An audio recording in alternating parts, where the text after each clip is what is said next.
All right, we're going to discuss blood shortages. A brief video this morning. All right, so this will be the blood market. And one of the unique things about this market is that we can tell from the fact that mostly it's by donation now, that the supply line has a unique beginning. Okay, most of the time the supply line will start over here on the y-axis, dollars per unit, okay, indicating that it takes some minimum price before any of the commodity will be supplied. But we can tell that it's possible through marketing and begging and pleading and urging and all that to shift the supply line over to the right far enough so that a substantial amount is available based on pleading, saying, please donate blood.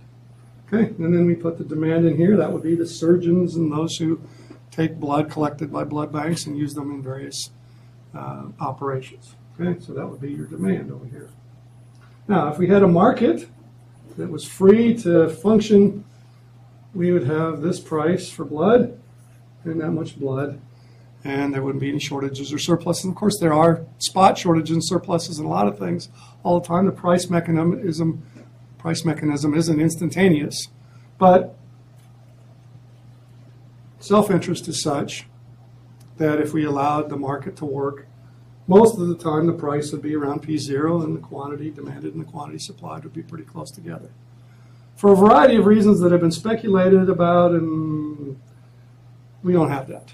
I haven't been able to find anything that says blood banks have some kind of an exclusive market and others aren't allowed to supply blood, or whatever the reason is that donation persists is the only way to do things, even though it shortages.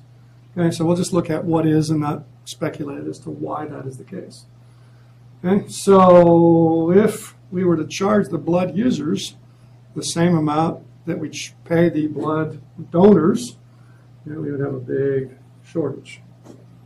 Okay, between these two spots, right? The quantity demanded at a price of zero is way bigger than the quantity supplied at a price of zero. Now, there are costs involved in collecting the blood and disseminating it and storing it and all of that. So the blood banks charge, right? They charge something for the blood that they collect without payment to the blood provider, you and I. Okay, so that being the case, the fact that we constantly hear about blood shortages, I heard about it on the radio just yesterday, I don't know if it's for here or for some other place, means that the price to the user of the blood, right, the medical people, is below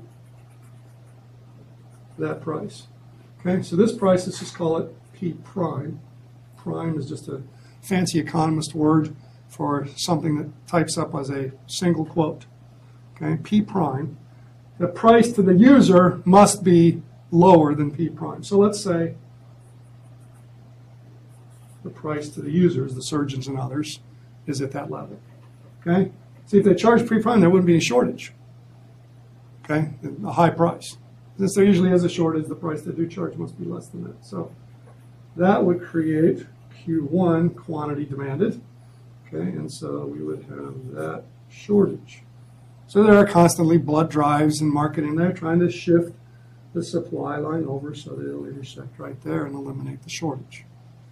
Somebody speculated recently that, hey, the blood banks, if they were pure profit businesses, make a lot more money at P sub U charging this amount and paying zero than they would at a free market level, right, where they would pay approximately this and charge approximately that. I say approximately because in financial markets they have something called a bid and an ask price. Right? The supply and demand intersect at one price, but the buyers are charged a little bit more than the sellers get. The bid-ask price difference, right? Because, I mean, there are expenses for buying and selling, right? The storage in the case, the collecting, the blood in this case. Okay, but anyway, at P sub 0, the blood banks don't make nearly as much money as they do at P sub U. Speculation, as they say in Cajun land. I have no idea. It's just an explanation that seems to fit the facts. Other explanations are possible.